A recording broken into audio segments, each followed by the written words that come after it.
কোটি টাকার সোনার মোহর ও প্রাচীন হীরা লুকিয়ে থাকা এক রহস্যময় মাটির হাড়ির গল্প ছড়িয়ে সাধারণ মানুষের বিশ্বাসকে কাজে লাগিয়েছে একটি প্রতারক চক্র। সেই প্রলোভনের ফাঁদে পড়ে বাড়ি জমি বিক্রি করে বিপুল অর্থ হারিয়ে নিঃস্ব হয়ে পড়েছেন লালমনিরহাটের কয়েকটি পরিবার। লালমনিরহাটের হারাটি ইউনিয়নের ফকিরটারি গ্রাম, যেখানে হয়নি কোনো ডাকাতি বা প্রাকৃতিক দুর্যোগ, অথচ গুপ্তধনের আশায় প্রতারণার শিকার হয়ে নিজেদের শেষ সম্বলও হারিয়েছেন কয়েকটি পরিবার। স্থানীয়দের ভাষ্য, গুপ্তধন পাওয়ার আশ্বাসে প্রলুব্ধ হয়ে তারা নিজেদের সঞ্চিত সম্পদ, এমনকি জমি জমাও বিক্রি করে একটি প্রতারক চক্রের হাতে তুলে দেন।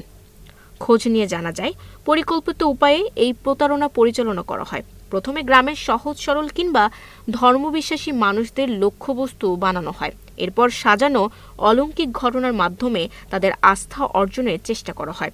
এতে অনেকেই বিশ্বাস করতে শুরু করেন যে এখানে কোনো অতিপ্রাকৃত শক্তির উপস্থিতি রয়েছে। সেই বিশ্বাসের সুযোগ নিয়েই ধাপে ধাপে অর্থ হাতিয়ে নেয় প্রতারকরা। বিশেষ করে পরিবারের অসুস্থ সদস্য কিংবা ছোট সন্তানদের কেন্দ্র করে নানা ধরনের কৌশল প্রয়োগ করা হয়। তাদের মঙ্গল কামনায় বিশেষ যজ্ঞ আয়োজনের কথা বলে বড় অঙ্কের অর্থ দাবি করা হয়। কখনো 50,000, কখনো 1 লাখ, আবার পরিস্থিতি বুঝে 3 থেকে 4 লাখ টাকা পর্যন্ত নেওয়া হয়। পাশাপাশি গুপ্তধন পাওয়ার প্রতিশ্রুতিও দেওয়া হয়। সরল বিশ্বাসে কেউ দিয়েছেন 5 লাখ টাকা, আবার কেউ দিয়েছেন 11 লাখ টাকা পর্যন্ত।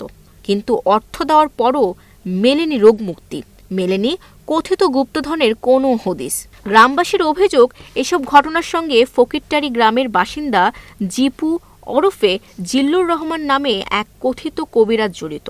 বিষয়টি জানতে তার বাড়িতে গেলে পরিবারের সদস্যরা জানান, কয়েক বছর ধরে তিনি বাড়িতে থাকেন না। তবে প্রতারণায় ব্যবহৃত মোবাইল নম্বরের সিমটি তার ছোট ভাইয়ের জাতীয় পরিচয়পত্র দিয়ে নিবন্ধন করা হয়েছিল, যা বর্তমানে বন্ধ রয়েছে।